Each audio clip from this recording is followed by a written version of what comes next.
이에 예수께서 다시 속으로 비통히 여기시며 무덤에 가시니 무덤이 굴이라 돌로 막았거늘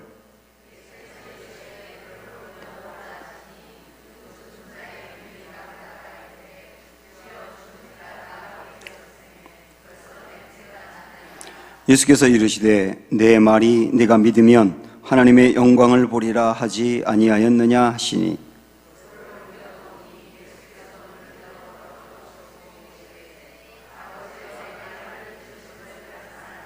항상 내 말을 들으시는 줄을 내가 알았나이다.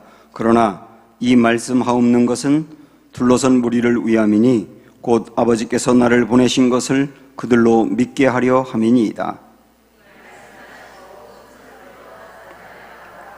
같이 읽습니다. 죽은 자가 수족을 배로 동인 채로 나오는데 그 얼굴은 수건에 쌓였더라. 예수께서 이르시되 풀어놓아 다니게 하라 하시니라. 아멘. 네, 마스크 쓴 여러분 모습을 앞에서 보니까 옆 사람 인사하지 않겠습니다. 나사로 가정은 나사로와 동생 둘, 여동생 둘, 세 식구가 살고 있었는데요. 예수님께서 특별히 사랑하는 가정이었습니다. 예수님께서 예루살렘에 가실 일이 있으면 예루살렘 시내에서 대략 10km 정도 떨어진 베다니라고 하는 이 나사로의 집에서 묵고 거기서 함께 할 정도로 굉장히 가까운 사이였어요. 그런데 그 집에 나사로가 죽습니다. 병으로 죽습니다.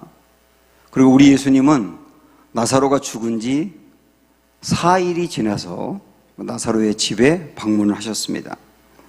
거기서 11장의 말씀을 쭉 보면 나사로의 여동생 2명, 마르다와 마리아, 그 두 사람과 대화하는 게 좀 길게 나와 있습니다. 그런데 집중해서 보면 우리 예수님이 첫 번째 마르다와 대화할 때하고 그 다음에 두 번째 마리아와 대화할 때하고 내용이 달라요. 똑같은 오빠를 먼저 보내고 슬퍼하는 동생들과 대화하는데 다릅니다. 그게 굉장히 중요한 의미가 있거든요. 자, 먼저 우리 한번 20절부터 볼까요? 예수님께서 이 집에 오셨을 때 마르다는 20절입니다. 예수께서 오신다는 말을 듣고 곧 나가 맞이하되 마리아는 집에 앉았더라. 마르다가 예수께 여짜오되 주께서 여기 계셨더라면 내 오라버니가 죽지 아니하였겠나이다. 이렇게 원망을 하는 거죠, 예수님을. 그러나 나는 이제라도 주께서 무엇이든지 하나님께 구하시는 것을 하나님이 주실 줄을 아나이다.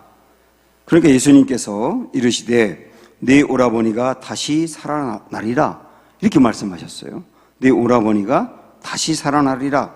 마르다가 이르되 마지막 날 부활 때에는 다시 살아날 줄을 내가 아나이다. 그러니까 그 유명한 말씀, 예수께서 이르시되 나는 부활이요 생명이니 나를 믿는 자는 죽어도 살겠고 무릇 살아서 나를 믿는 자는 영원히 죽지 아니하리라. 이 말씀을 하신 겁니다. 그러니까 마르다와 예수님이 대화할 때는 마르다가 오빠가 죽은 것 때문에 완전히 절망하고 예수님을 원망할 때 예수님께서는 쉽게 말씀드리면 너 원망하지 마, 절망하지 마, 내 오빠 살아날 거야. 그러면서 나는 부활이고 생명이야. 그걸 강조하신 겁니다. 이게 마리아와의 대화예요. 마르다와의 대화예요. 그런데 이제 마리아와의 대화를 여러분 보십시오. 마르다와의 대화가 끝나고 예수님께서 마리아 좀 오라 그래. 그렇게 말씀하신 것 같아요. 그러니까 마르다가 가서 야, 예수님이 너 찾아가봐. 그러니까 마리아가 이번에 예수님께 왔습니다. 자, 그 다음 대화부터 보시면 32절. 마리아가 예수 계신 곳에 가서 배웠고 그 발 앞에 엎드려 이르되 주께서 여기 계셨더라면 내 오라버니가 죽지 아니하였겠나이다 하더라. 이게 언니하고 똑같이 얘기했죠. 원망하면서. 그때 예수께서 그가 우는 것과 또 함께 온 유대인들이 우는 것을 보시고 심령의 비통히 여기시며 불쌍히 여기사 이랬습니다. 우리 예수님은 이번에 마리아와 대화할 때는 우는 것을 보시고 우리 예수님도 함께 비통히 여기셨다 그랬어요. 그리고 35절에 보면 예수께서 눈물을 흘리시더라 그랬습니다. 눈물을 흘리시더라. 이게 마리아와의 대화에서 있었던 일이에요. 그러니까 마르다와 예수님이 대화할 때는 죽은 오빠를 두고 슬퍼하는 마르다에게 너 울지 마. 내 오빠 살아날 거야. 내가 부활이고 생명이야. 이렇게 강하게 말씀하셨어요. 그런데 이번엔 마리아와 대화하실 때는 마리아가 우니까 예수님도 그렇게 함께 울어주신 거예요.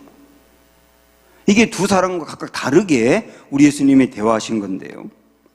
이것은 무엇을 의미하느냐면 우리 예수님께서 마르다와 대화하실 때 우리 예수님이 온전한 하나님이신 것을 나타내신 거예요. 그런데 마리아와 대화할 때는 이번에는 온전한 인간이신 것을 드러내신 거예요. 그래서 똑같은 일을 듣고 마르다와 마리아와의 대화를 통해서 우리 예수님은 온전한 하나님이시면서 온전한 인간이심을 드러내신 겁니다. 마르다에게 하나님의 모습을 보여주셨다 그랬지 않습니까? 너 걱정할 거 없어. 내가 부활이고 생명이야. 그러신 겁니다. 내가 너에게 부활과 생명을 줄게가 아니에요. 내가 너에게 부활을 줄게, 생명을 줄게 그렇게 말씀하신 게 아니고 내가 부활이고 생명이야. 그러니까 우리 예수님을 믿고 우리 예수님을 마음으로 모시는 사람에게는 부활이고 생명의 본질을 가지신 예수님이 이 안에 들어오신다는 거예요. 그러니까 예수님을 마음으로 모시는 사람은 예수님의 본질이 부활이기 때문에 그 사람도 부활하는 것이고 예수님의 본질이 영원히 사는 생명이기 때문에 그 사람도 생명을 얻는다 그 말이에요. 이 예수님의 모습을 보여주신 겁니다. 그러니까 부활과 생명이 되신 예수님, 이거는 분명히 하나님의 모습을 보여주신 것이죠. 여러분 이 모습을 보면서 내 예수님은 하나님이시구나, 그걸 알면 되는 겁니다. 그런데 우리 예수님은 여기서만 그렇게 말씀하신 게 아니고 예수님이 하나님이 되신다는 것을 복음서의 여러 군데서 수도 없이 말씀하셨어요. 몇 군데만 보면 누가복음 10장에서는 우리 예수님이 그러셨거든요. 제자들이 전도하고 돌아와서 보고하는 걸 보면서 내가 하늘에서 사단이 떨어지는 것을 봤다. 그러니까 사람들이 깜짝 놀랍니다. 아니 어떻게 예수님이 사람만이었다면 사단이 하늘에서 떨어지는 것을 어떻게 볼 수 있겠어요? 그것은 우리 예수님이 하나님이시라는 걸 보여주는 겁니다.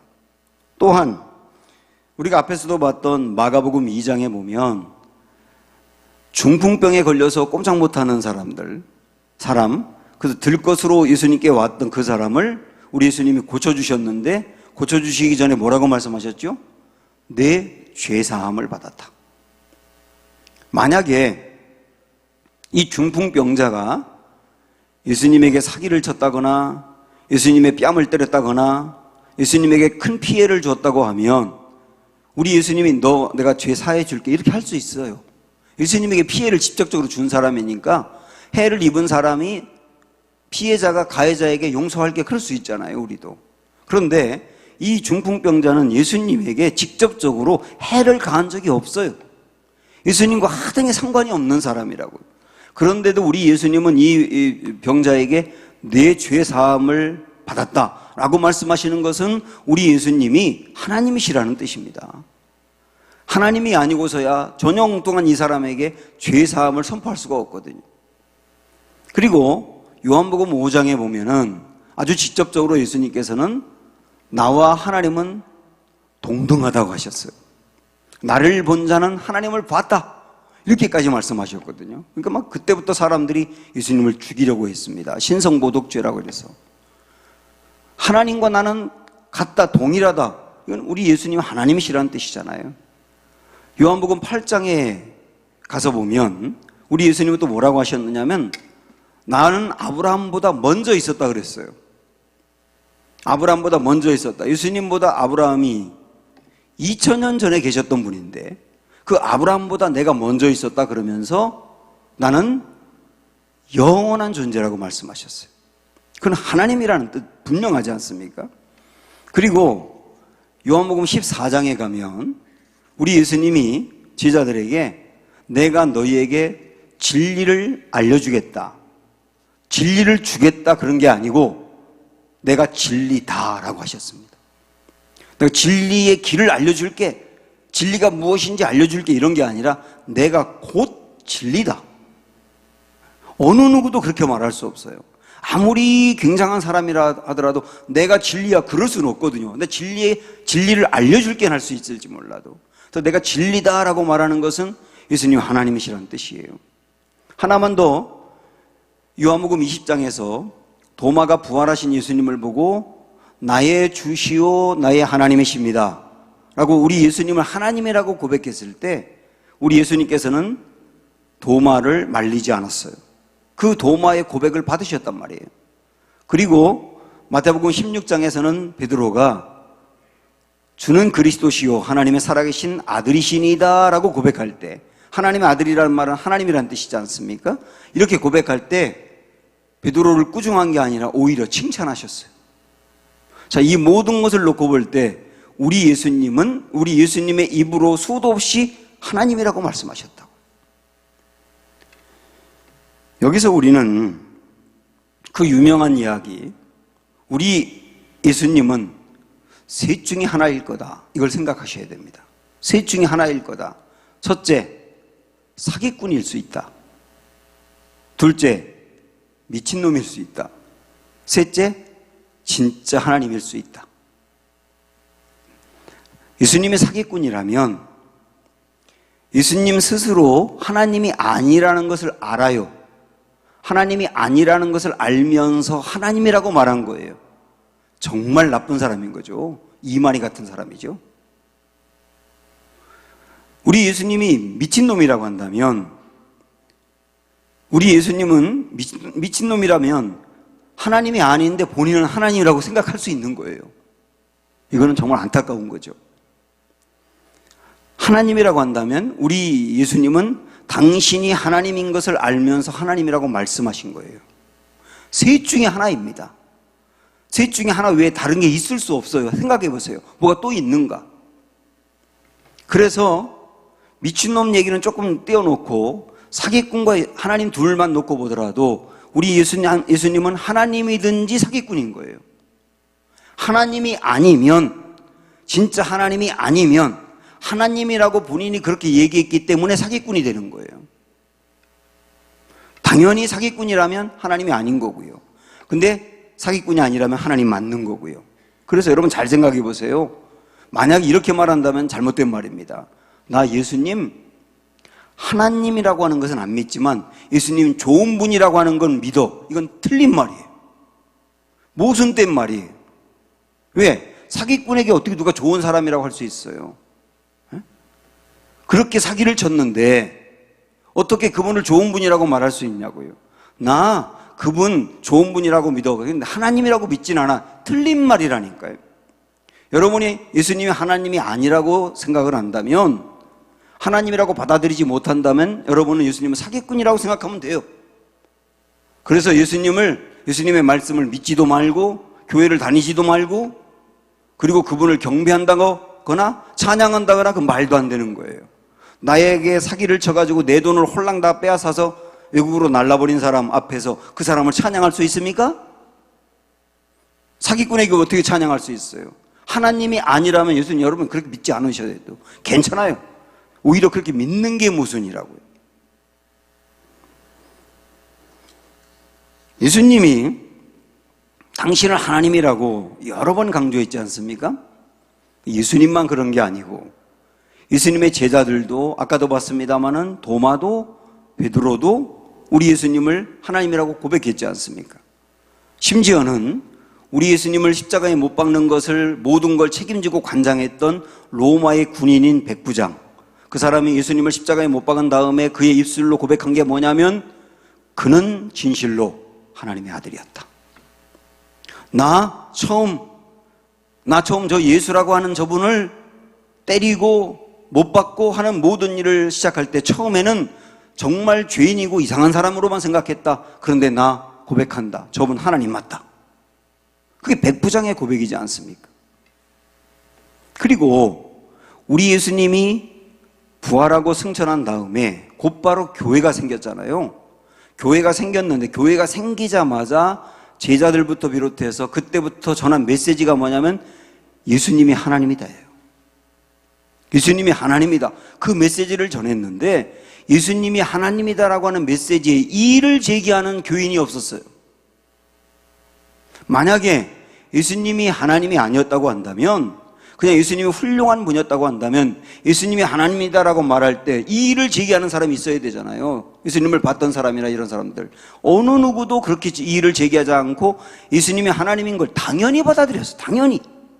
그럼 무엇을 의미하는지 아십니까? 예수님이 당연히 하나님이었다는 뜻이에요. 자, 이번엔 예수님이 사기꾼이 아니다. 이걸 우리가 또 밝혀야 되지 않습니까? 사기꾼이 아니다.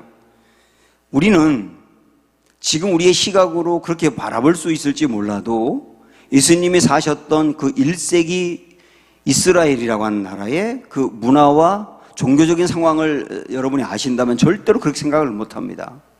유대인들은 유일신을 믿고 있고 신이 인간이 된다는 것도 받아들이기 불가능한 상황이었어요. 그래서 인간이 자기가 나서서 나 하나님이야 이렇게 말하는 거는 그때 상황에 있을 수 없는 일이었다고요. 1세기에 예수님이 오시기 전부터 그 이후까지 내가 그리스도다 그러는 이단들은 많이 있었습니다. 내가 그리스도다 그렇게 주장하는 사람들은 많이 있었어요. 물론 나중에 다 아닌 게 밝혀졌지만. 그러나 내가 하나님이다 그러는 사람은 단 한 명도 없었어요. 왜? 누구도 믿을 수 없는 얘기거든요, 그거는. 그래서 우리 예수님이 만약에 사기꾼이었다면 나 하나님이야 그 말은 한들 믿을 수 없기 때문에 안 했을 거예요. 그래서 예수님이 사기꾼이라고 하는 것은 그때 문화로 보면 이해할 수 없는 일이었다고. 또 하나, 여러분 이걸 또 생각하셔야 됩니다. 만약에 우리 예수님이 사기꾼이었다면 십자가에 못 박혀 돌아가실 이유가 없는 거예요. 여러분 아시지 않습니까? 많은 사람들이 또 예수님을 재판하면서 너 하나님의 아들이 아니라고 말해. 유대인들이 계속 그랬지 않습니까? 그 말만 하면 살려줄게. 근데 우리 예수님은 끝까지 나 하나님이야. 하나님의 아들이야. 그러면서 십자가에 못 박혀 돌아가셨어요. 십자가에 못 박히지 않고 살 수 있는 길이 우리 예수님에게는 얼마든지 많이 있었지만 우리 예수님은 결국은 죄가 없으신 분이 십자가의 길을 걸어가 비참하게 돌아가셨다고요. 만약에 우리 예수님이 사기꾼이었다면 사기를 치면서 뭐하러 십자가에 돌아가십니까? 살 수 있는 길이 있는데. 그러니까 예수님이 사기꾼이 아니라는 게 명백하지 않습니까? 그러면 예수님이 미친 사람인가? 아주 선한 일을 하고 좋아 보이는 사람 중에도 미친 사람이 있어요. 그래서 예수님이 좋은 일을 하고 선한 분이었기 때문에 미친 사람 아니야 그렇게 말할 수는 없어요.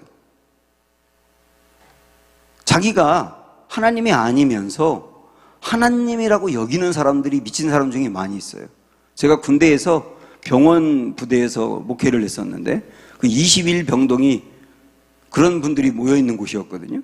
제가 거기 가서 일주일에 한 번씩 예배를 드렸는데 그 정신병동 거기 가면 삼위일체 하나님이 다 계십니다. 하나님이라고 그러시는 분도 계시고 예수님이라는 분도 계시고 성령님이라는 분도 계시고 그래요. 여러분 그런 얘기 들어보셨어요? 어떤 사람이 나 예수야 그러니까 옆에 있던 사람이 나 너를 보낸 적이 없는데 이렇게 말했다고.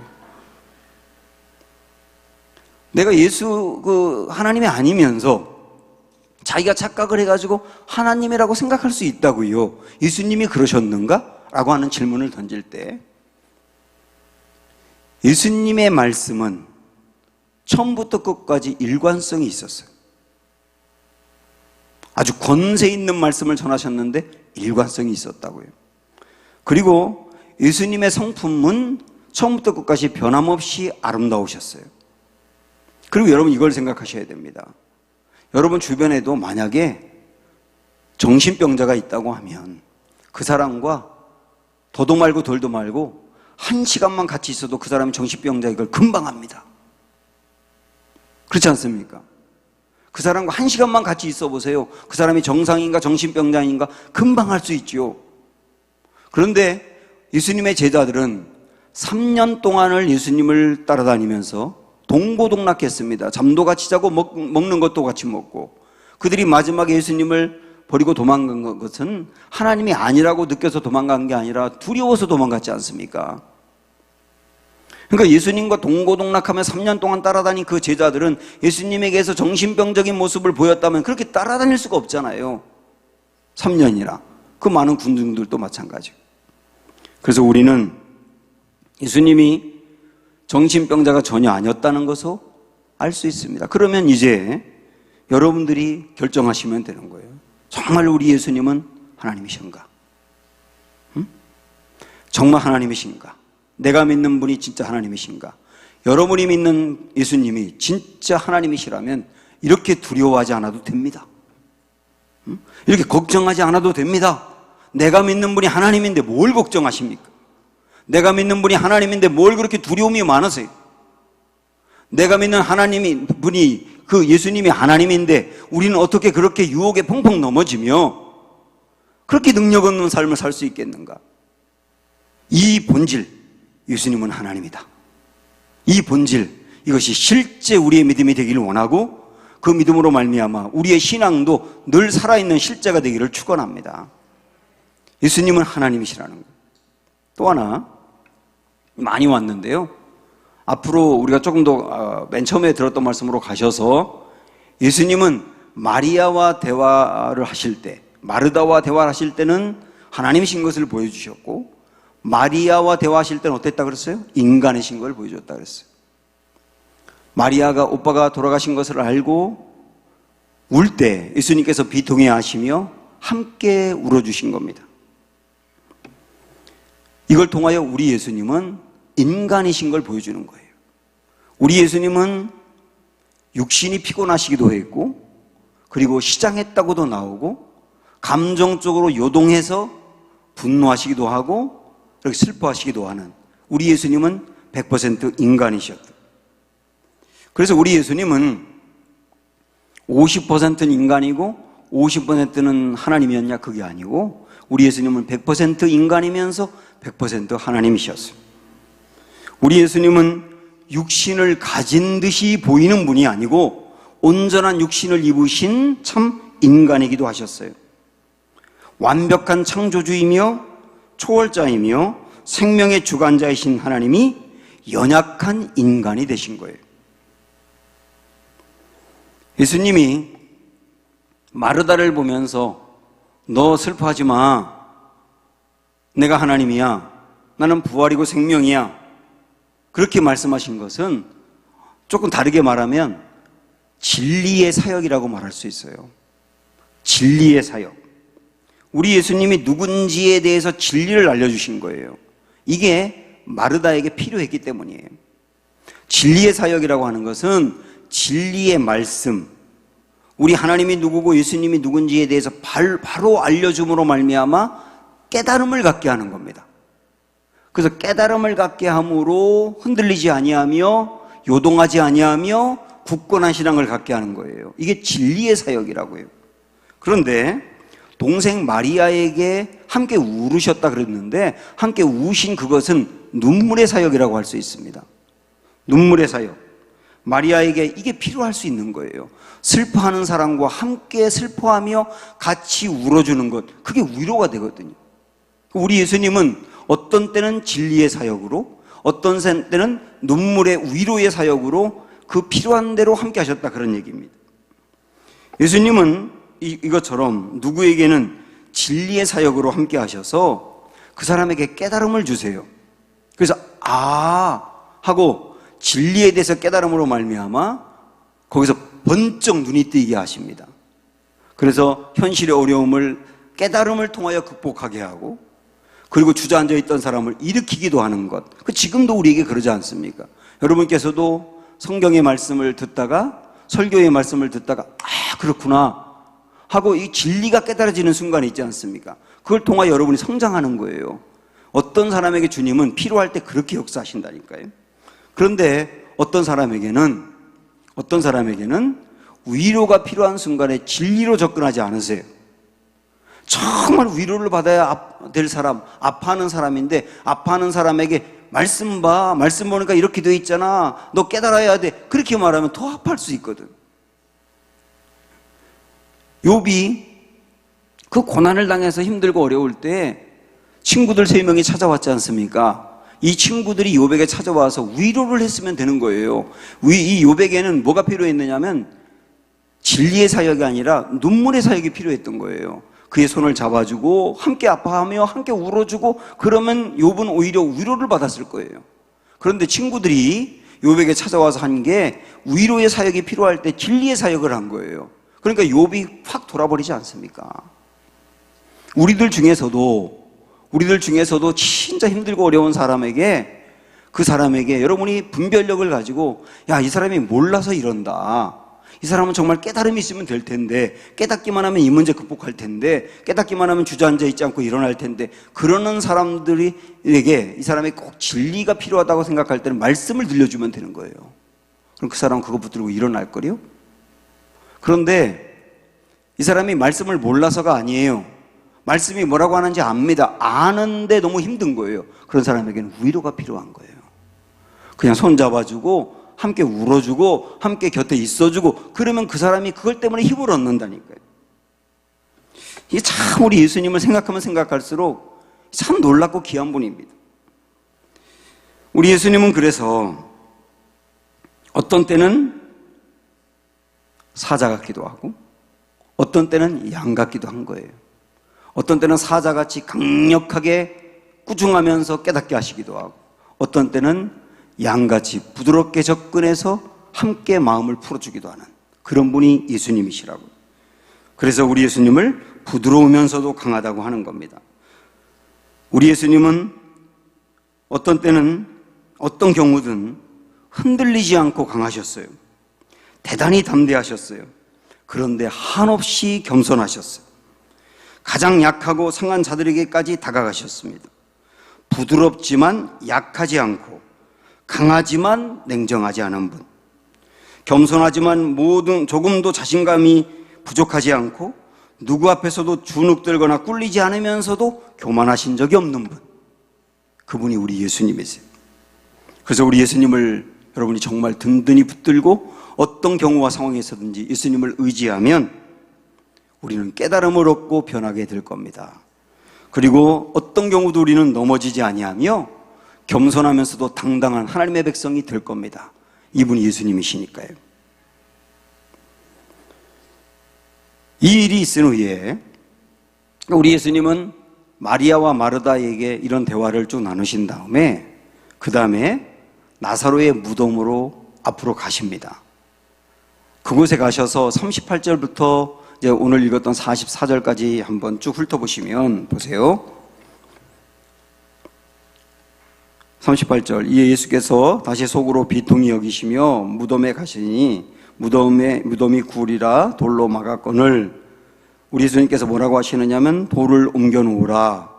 그러니까 마르다가 아까 그렇게 얘기 들었으면서도 예수님 죽은 지가 벌써 나흘이 되었어요, 냄새가 심하게 납니다. 그러니까 내가 내 말을 믿으면 영광을 보리라, 우리 주님이 그러시지 않았습니까? 그러니까 사람들이 돌을 옮겨 놓았어요. 그때 예수님께서 하늘을 들어서 기도하신 다음에 43절에 보면 큰 소리로 나사로야 나오라 이렇게 하니까 44절에 보니까 나사로가 죽은 지 나흘이 되었는데 수족을 배로 동인 채, 이게 염이 된 상태죠. 그 상태로 밖으로 나왔다. 이게 오늘의 말씀입니다. 참 이 말씀을 보면서 우리가 한번 38절을 좀 주목해 보고 싶은데요. 38절 보면 거기 이에 예수께서 다시 속으로 비통하게 여겼다 이렇게 나와 있는데요. 이 비통하게 여겼다 이 말이 조금 위에 올라가면 33절에서도 나왔었잖아요. 거기에 심령에 비통했다고 나왔죠. 이거는 나사로가 죽은 것을 보고 그 우는 동생 마리아를 보면서 함께 아파했다는 측면에서 비통입니다. 그런데 38절에서 우리 예수님께서 속으로 비통이 여겼다라고 나와 있는데, 이 비통이 여겼다는 말은 번역이 잘못된 말입니다. 원어를 그대로 번역하면 뭐라고 해야 되느냐면 분노로 고함을 지르다 이렇게 말해야 돼요. 분노로 고함을 지르다. 이게 정확한 번역인데 번역이 잘못된 겁니다. 그럼 여기서 우리 생각을 해야 되는 겁니다. 예수님께서 나사로의 무덤 앞에서 분노로 고함을 질렀대요. 그럼 생각을 해야 되겠죠. 왜 분노하셨나? 누구에게 분노하셨나? 이런 걸 생각을 해봐야 되겠죠. 왜 분노하셨을까요? 누구에게 분노하셨을까요? 믿지 않는 마리아 때문에 분노하셨을까요? 아니면 무덤 가까이에 있는 마을 사람들 때문에 분노하셨을까요? 예수님이 분노하신 이유가 뭘까요? 여기서 예수님이 왜 분노하셨느냐면 예수님이 분노하신 것은 죄와 죽음 때문에 분노하신 거예요. 죄와 죽음 때문에. 원래 하나님은 사람을 창조하실 때 죄와 죽음을 만들지 않으셨어요. 원래 하나님이 세상을 창조하실 때는 죄도 없고 죽음도 없었습니다. 그런데 사람이 타락함으로 말미암아 생긴 게 뭐냐면 죄고요. 죄의 결과로 생긴 게 죽음이에요. 그래서 죄와 죽음은 원인과 결과입니다. 늘 붙어 다니는 거예요. 이것이 사람을 멸망으로 인도하고 저주로 인도하고 이 죄로 인하여 죽음이 육체의 죽음만이 아니라 영혼의 죽음인 지옥으로 인도하기도 하고 그게 인간이 겪는 최고의 불행이지 않습니까? 우리 예수님께서 여기서 분노하시고 소리쳤다는 것은 무엇에 대해서느냐면 죄와 죽음에 대해서라고요. 하나님이 만들지도 않은 죄를 져서 그 죄의 결과로 죽을 수밖에 없는 인간의 처참한 영적인 현실을 보고 분노하신 거예요. 그런데 예수님은 경노하시고 분노하셨는데 이거 경노와 분노로 끝난 것이 아니고 나사로를 건져주셨거든요. 물론 여기서는 나사로야 나오너라 하고 말씀만으로 건져주셨지만은 자, 우린 이걸 조금 확대해서 나사로 같은 우리들, 죄로 인하여 죽을 수밖에 없는 우리들, 그래서 다 끝날 수밖에 없고 절망할 수밖에 없는 우리들, 그 우리들을 우리 예수님이 건져주셨다는 얘기거든요. 내가 나사로라고 할 때 그 나를 건져주셨는데 우리 예수님은 어떻게 건져주셨느냐면 예수님이 무덤에 이미 묻혀있는 나사로를 살려낸 것은 그것처럼 이미 죽어서 무덤에 갇힐 수밖에 없는 우리를 대신해서 예수님이 죽어 무덤에 묻히심으로 무덤에 묻혀있는 것 같은 우리를 살려내신 거예요. 그게 십자가 사역이죠. 그래서 우리 예수님은 여러분 착각하지 마세요. 우리 예수님은 이 땅에 세상을 심판하기 위해서 오신 게 아니에요. 우리를 심판하기 위해서 예수님이 오신 게 아니에요. 재림주로 다시 오실 때는 심판주로 오십니다. 그러나 초림주로 오신 예수님은 심판하기 위해서 오신 게 아니라 심판을 당하기 위해서 오신 거예요. 심판을 당할 수밖에 없는 사람을 대신해서 심판을 당함으로 심판을 당할 사람을 건져내시는 거예요. 그 은혜를 베풀기 위해서 우리 예수님은 이 땅에 오셨단 말입니다. 그리고 실제 우리 예수님은 심판을 당하심으로 심판을 당해야 될 우리를 살려내셨다. 다시 말하면 죄로 인하여 죽어 무덤에 갇힐 수밖에 없는 우리를 대신해서 우리 예수님이 죄인이 되시고 무덤에 갇히시는 죽음을 통하여 우리를 거기서 건져내 주셨다는 거예요. 이 우리 예수님이 행하신 귀하고 놀라운 복음의 역사이며 은혜의 역사이라고 하는 거예요. 이걸 통하여 우리는 알게 됩니다. 우리 예수님이 우리를 얼마나 사랑하는지, 우리를 얼마나 사랑하는지. 진짜 사랑은 뭐냐면 내가 나쁜 것을 취하고 좋은 것을 주는 거예요. 제가 이번 주 칼럼에 딸기 이야기를 썼습니다. 제가 이번 주에 딸기를 2번 먹었거든요. 한 번은 월요일 날 우리 친구들과 팀켈러에 대해서 공부하기 위해서 세미나를 갔어요. 거기서 저쪽에 신현시장 쪽에서 목회하는 친구 목사님이 딸기를 사왔어요. 신현시장에서. 그래서 그걸 먹었습니다. 그런데 그 딸기가 굉장히 실하고 아주 튼튼한 것도 있었지만 짓무른 것도 있었습니다. 그런데 우리가 그거를 닦고 먹는데 4명이 같이 먹는데 싱싱한 거, 실한 것을 먼저 먹다 보니까 나중에는 짓무른 것만 남더라고요. 근데 제가 어제 또 집에서 딸기를 먹었어요. 우리 가족들이 함께 딸기를 먹었어요. 그런데 거기에도 물론 대부분 싱싱했지만 약간 짓무른 것이 있었어요. 그런데 그 딸기를 먹을 때는, 우리 가족끼리 함께 딸기를 먹을 때는 먼저 짓무른 것을 먹다 보니 나중에 싱싱한 게 남더라고요. 제가 이 두 번의 딸기를 먹으면서 깨달은 게 있어요. 야, 이게 사랑이다. 이게 사랑이다. 사랑은 짓무른 걸 내가 먼저 먹고 싱싱한 것을 너 먹어 하고 남겨두는 게 사랑이다. 친구들하고 함께 먹을 때는 별로 사랑하지 않으니까 싱싱한 걸 먼저 먹고 짓무른 게 나중에 남았지만, 내 가족들과 함께 먹을 때는 내 가족을 사랑하니까 짓무른 거 먼저 먹고 싱싱한 거 남기는 거더라. 이게 사랑이다 하는 걸 생각하면서 딸기를 보면서 예수님이 생각났어요. 아, 그래. 우리 예수님도, 하나님도, 우리 하나님은 가장 좋은, 우리 하나님에게 가장 좋고 가장 귀하고 가장 중요한 아들 예수님을 우리에게 내어주고, 우리에게 아들 예수님을 내어주고, 그 아들 예수님이 십자가에서 못 박혀 돌아가시는 고통을 우리 하나님이 감내하셔야 된다. 가장 나쁜 것을 취하고 제일 좋은 걸 주신 거예요. 우리 예수님도 하나밖에 없는 목숨을 우리를 위해서 다 내어주시고, 당신이 심판을 당하시고 우리를 심판해서 건져내신 거예요. 이게 사랑 아닙니까? 가장 좋은 걸 주고 나쁜 걸 본인이 취하시는 것. 그래서 우리가 살게 되었고, 그래서 구원받게 되었고, 우리 예수님 때문에 앞으로도 우리는 힘있게 살 수 있는 거예요. 이 하나님이신 예수님이 행하신 일, 오늘도 우리 마음에 깊이 새기면서 주님으로 인하여 감사가 넘치고 어떤 경우에도 흔들리지 아니하며 당당한 하나님의 백성들이 되시기를 주님의 이름으로 축원합니다.